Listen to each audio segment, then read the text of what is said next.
Just one more hour until reinforcements, aka me, arrive to save the day. But until then, keep your eyes on the highway and keep on trucking with Jimmy Mack on Road Gang Radio, y'all. Are we so excited for Miss Lindsay? I got to tell you, roll out the red carpet. Lawler's coming. Lawler's coming. This is the one show every 2 weeks. Every 2 weeks, this show actually. It's unbearable not having Lindsay here, but this is the one show where I somehow managed to get through it. I get that guy. I get Washington Trucking Week with regular recurring guest star Colin Long, and I get our two friends from OBAC right now, Joanne Ritchie and Jim Park. JR and JP are lean and mean, and they're on the scene just like Dean with another edition of the second longest running segment in RadioNemo.com's history, Canada calling right into the arms of America, the best neighbor any country in the world has. I got to tell you, ask South Korea if they'd like to have Canada for a neighbor. Go on, ask them. I got to tell you, ask Taiwan if they'd like to have Canada for a neighbor. They'd love it.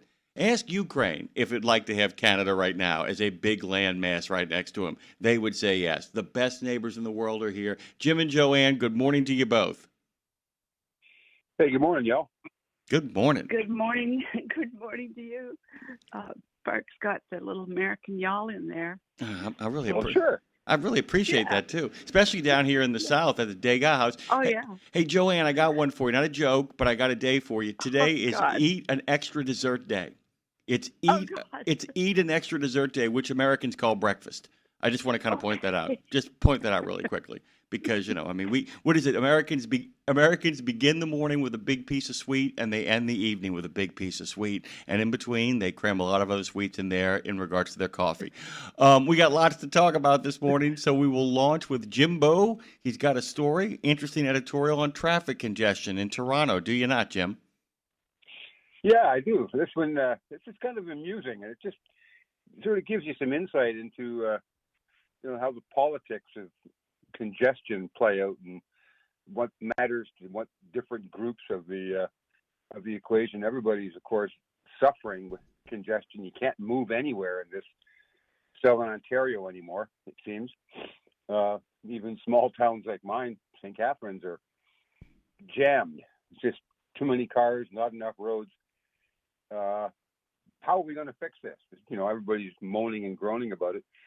So we look to our politicians and our municipal and provincial leadership to solve this problem for us. We're not getting very good answers, really, from them, which is disturbing. Shocking. The best our Premier, Doug Ford, seems to be able to manage, and this is all from a column, by the way, on National Post. They have a driving section.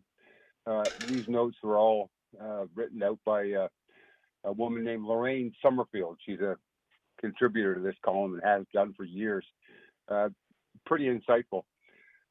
She points to Doug Ford, our Premier, who wants to simultaneously build a tunnel under Highway 401. We've joked about that here on the program before.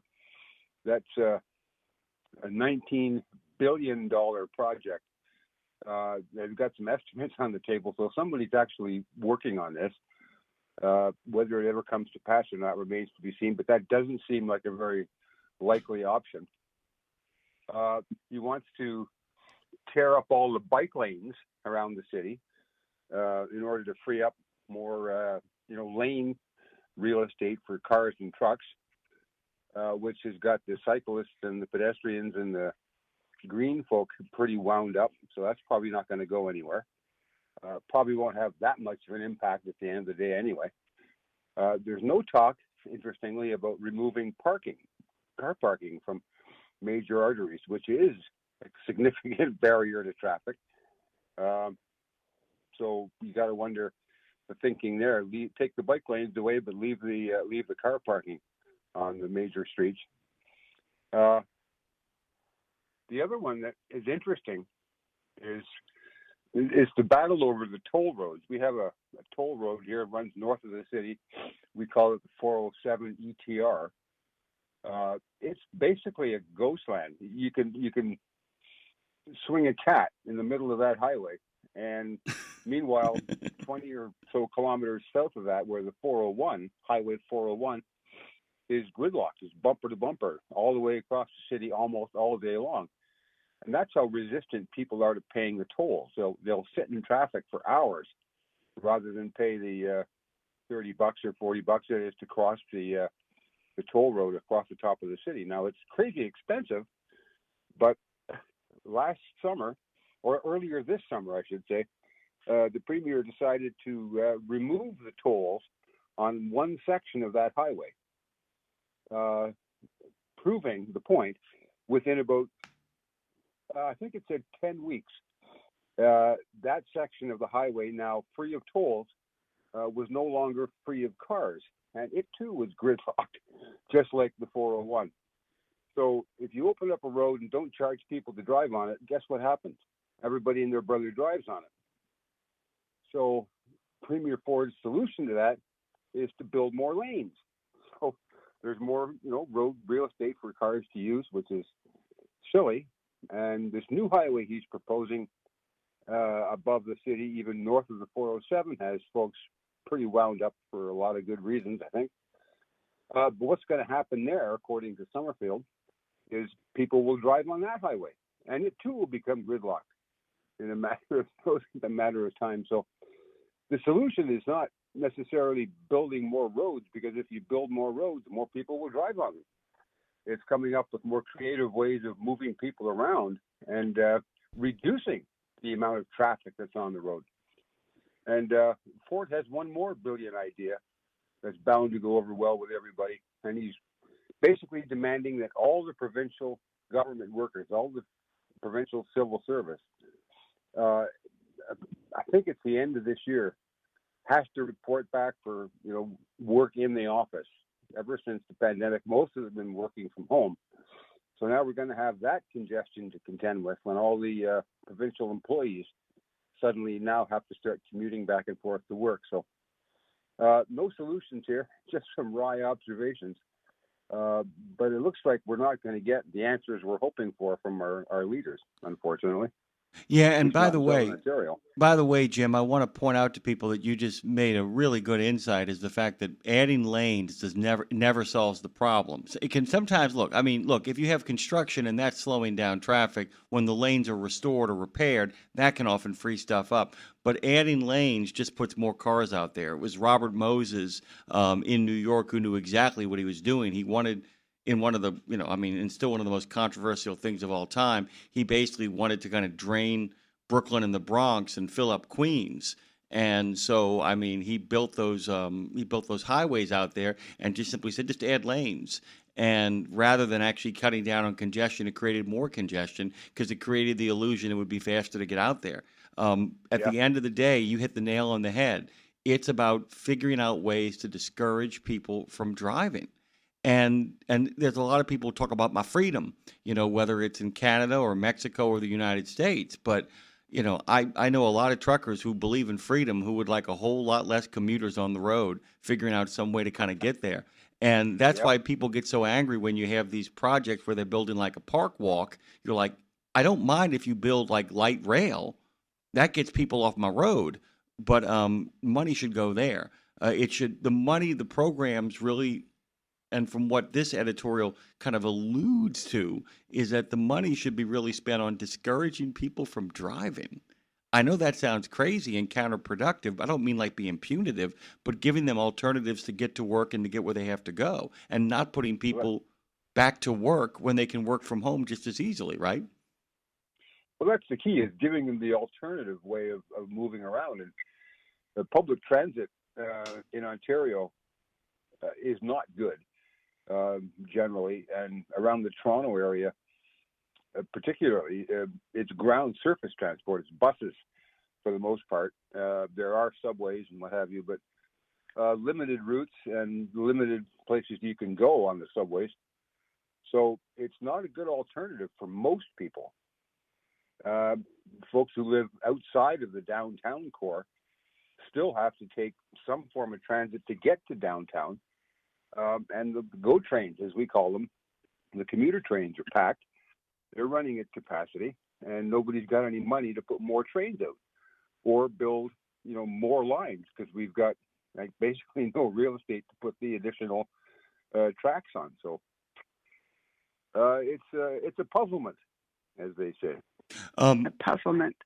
I'm not even sure if it's a puzzlement, Jim. I just think it's a matter of what can we do to actually not have to spend money, or to spend money in ways that are going to make selfish people feel really happy about the choices they make. And I hate to put it that way, but that's just kind of the reality of it, is the fact that, there's a wonderful book I read many years ago called Who Will Tell the People, that was just kind of a giant outcry for like honesty about, Mike Bloomberg's tremendous speech after that hurricane hit New York many years ago, where he said, this is what you pay public services for, and this is why you're not drowning right now. And to kind of explain that to people, you are, if you don't pay for it one way, you pay for it another. And that's where it kind of feels like that nobody wants to say the real thing is, which is a bond issue or a sales tax issue or some sort of issue where it's like you're going to have to pay to make the corrections here. And nobody wants to say that. And that's just kind of the reality of it. Bruce Almighty says, good morning to you guys. He says the week has started. He's going to Albuquerque, New Mexico. Our good friend Trucker Boson says, anything for autism, I'm in. Both of my daughter's kids are autistic, and he would support any fundraising effort for that. Jody Vale tells you guys good morning from Pensacola, Florida. And Foraught, who, by the way, is well over 650 audio books already listened to, says good morning as well. I'm talking with Joanne Ritchie and Jim Park. We pivot now to Joanne with the passing of a genuine bona fide legend. Joanne, what's the news? Yeah, Canada has lost one of its sports icons since we last spoke. It's someone who many Americans will know as well, though, especially if they're horse racing fans. The legendary New Brunswick jockey Ron Turcotte has died at his home near Grand Falls, New Brunswick. He was 84 years old. Turcotte won over 3,000 races before his brilliant career was cut short in 1978 by a riding accident at Belmont Park that left him paraplegic. But it was his time with the celebrated racehorse Secretariat that made Turcotte a household name. Back in 1973 was that glory year.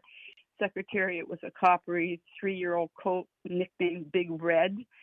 And in the Kentucky Derby that year, he became the first horse to break the 2-minute barrier. And by the way, no horse has ever done that since. And that's since the Kentucky Derby was inaugurated in, I think it was 1875. Anyway, Secretariat went on to win the Preakness, set another record.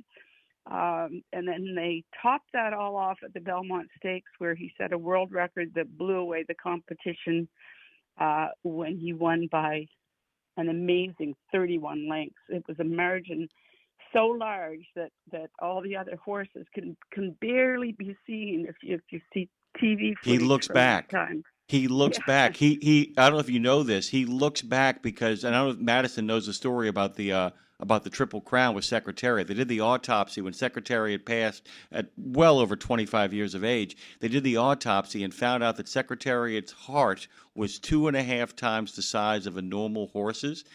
That's right. It just moves you. Normal, sort of an average thoroughbred's heart weighs 8.5 pounds, but the Secretariat's heart was estimated to weigh about 22 pounds. And it's this extraordinary size that's believed to have contributed to his remarkable stamina and his performance on the racetrack. But 52 years later, Secretariat still holds records in all 3 legs of the Triple Crown, and that's pretty amazing. And the Triple Crown's only been won, by the way, 3 times since in over 100 years, since 1919. So Secretariat's that brilliant 31 length win at Belmont Stakes is often regarded as the greatest race ever run by a thoroughbred. And of course, it was Ron Turcotte, the remarkable jockey who rode Secretariat into the history books, and it made him. What made him stand out as a jockey was his incredible connection with his horses. He was very intuitive to what a horse wanted, and he let the horse run the race. He didn't interfere.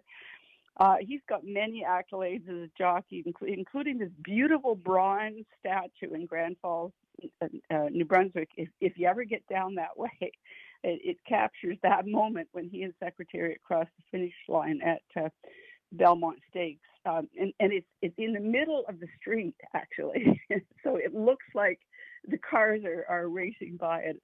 It's kind of pretty neat.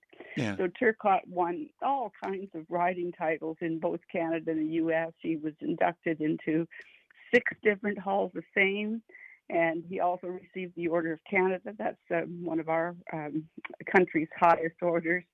And the horses he rode amassed earnings of more than $28 million, and that was in the 1970s. So that's pretty amazing too. And although he was proud of all those Hall of Fame rings, he's remembered by his family and friends as a very kind and humble person. Also very courageous and resilient, with that career cut short. And he was a strong advocate for the disabled. And until very recently, he traveled tracks across North America raising funds and awareness on behalf of an organization called the Permanently Disabled Jockeys Fund. So again, another one of those great Canadian stories with a very strong American connection. Yeah, I mean, what is it? The boy from Canada on a horse from Kentucky, and a legend is made. It's such a cool thing. I'm telling this to Madison. He looks back, Madison. It's a famous picture. He looks back, and you can barely see the other horses making the turn. And he looked back. He was convinced. He apparently is looking at the clock. That's what he said. Not at the other horses. He didn't.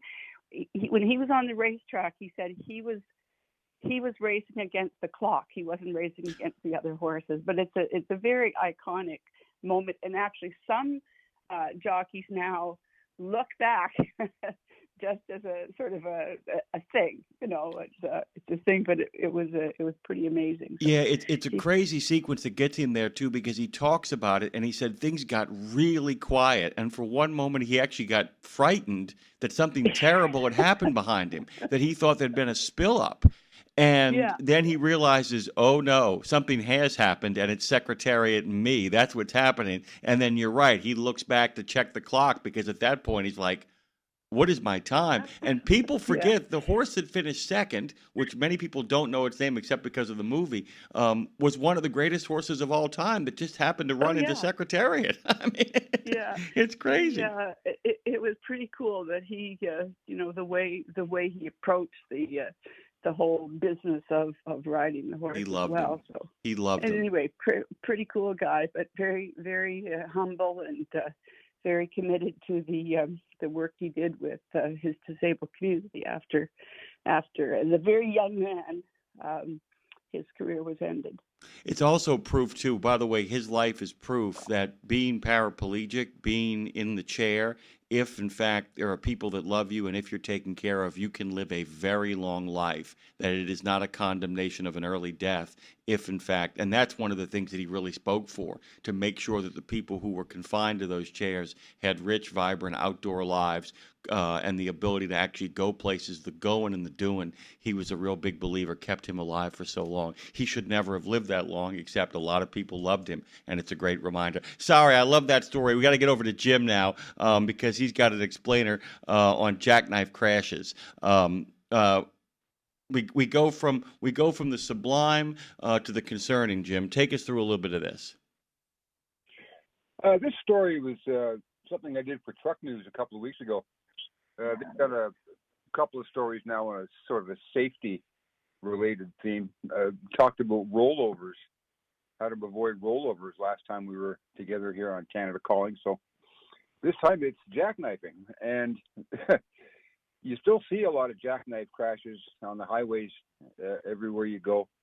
And I've had people tell me, well, how can a truck jackknife when you get all these anti-lock brakes and all these stability controls and collision mitigation systems on them? Like, how is this even possible anymore? So I dug back into my bag of tricks here and did a bunch of research on how jackknifes happen.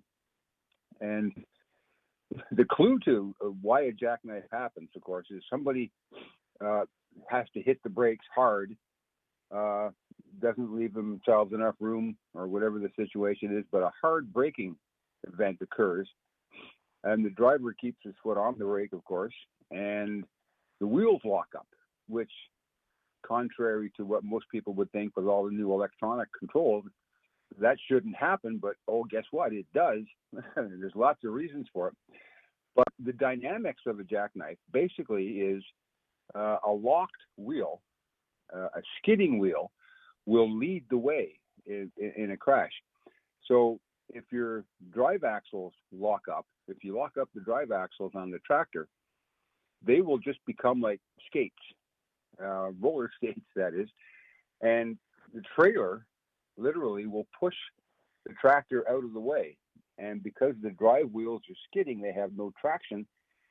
The trailer just keeps moving forward, and that's why you see the tractor spun around sideways and mashed up against the side of the trailer. It's because the drive wheels are locked up and are going to go straight until something else gets in the way and prevents that. The other type of jackknife crash that we see a lot of on the highway are a trailer swing, they call it, where the trailer wheels lock up and guess what? Skid. And then those wheels effectively lead the way through the crash. So often on a roadway that's got a berm to it, a crown, the trailer will literally slide down the crown in the road in whatever direction, lower to the left or the right. And we'll continue doing that, and we'll actually try to pass the tractor. You've seen these trailers before. They come down the road sideways. And again, you think, well, how's that possible? How can these wheels be sliding sideways down the highway? And it's because they have no traction. They're just literally skating right across the top of the pavement. So the key, of course, is to not get into a situation where you have to hit the brakes that hard, but that's often unavoidable.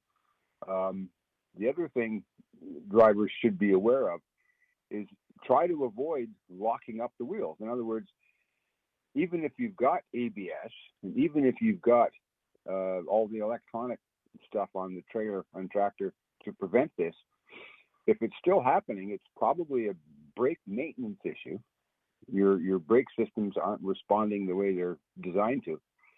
So you have to revert back to good old-fashioned, as they used to call it in driving school, pumping the brakes. You have to release the brakes in order to let the wheels begin to free roll again, which will, get your directional control back.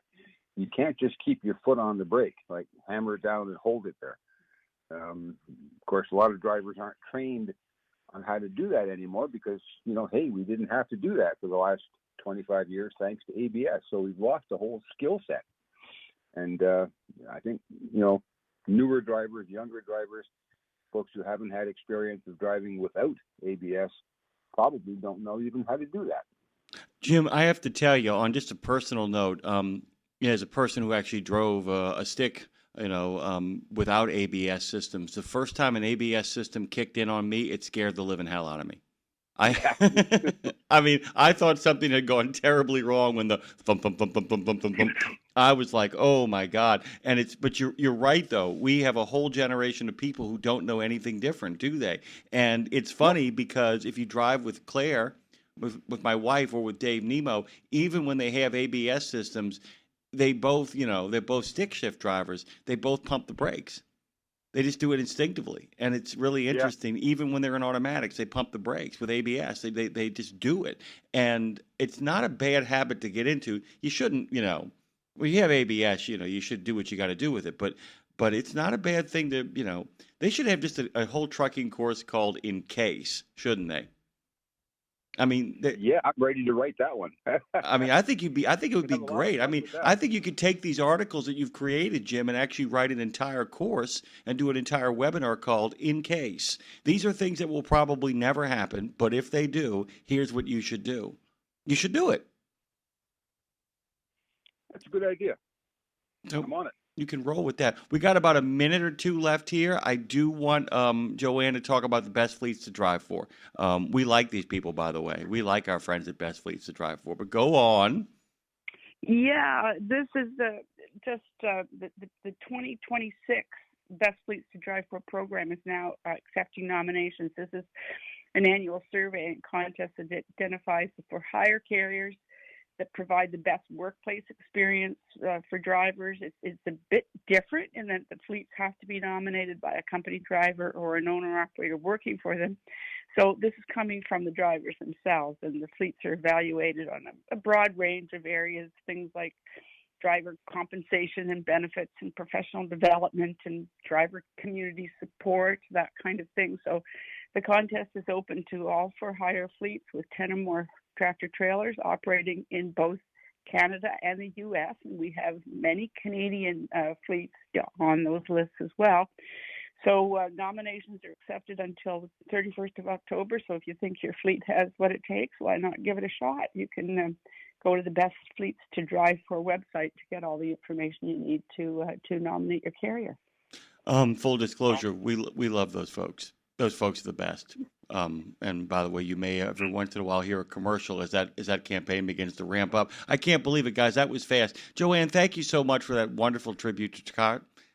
He was a remarkable human being, and people forget, man, he never gave up, and he lived a long life as an example of courage and what it means to be a great Canadian riding a great American horse. Once again, a great partnership forged in courage.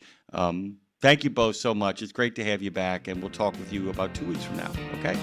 Okay, talk to you. Good night now.